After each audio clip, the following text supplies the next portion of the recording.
Dwane, you got a second. Someone screened away from Walker there to allow the play. Well, he had set a heck of a screen on Kyle.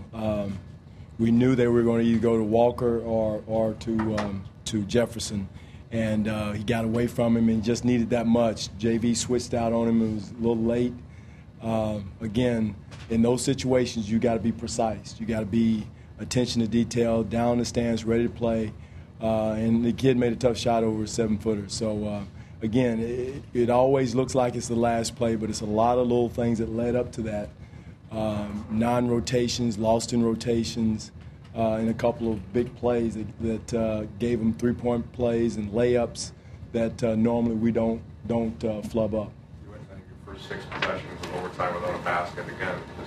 We got some open looks, I thought. I mean, Vasquez can't be more open than he was at the three-point line.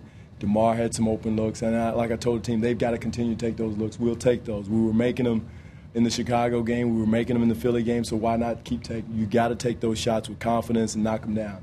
And we did get some good looks. Cal executed some plays and got some good looks and knocked them down. So, again, we got to get everybody on the same page and knocking down their shot. Another game, a little slow start, first and third quarters at home again. Yeah, and again, it's one of those things that whatever it is, we're not generating enough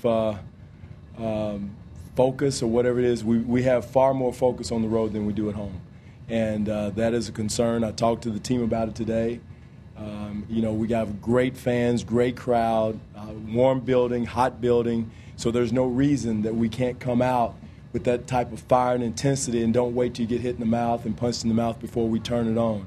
And, again, it's one of those things. But, again, Charlotte's a good team. I mean, they're better than people give them credit for. Jefferson's, a handful down low. Kemba Walker is a handful out front.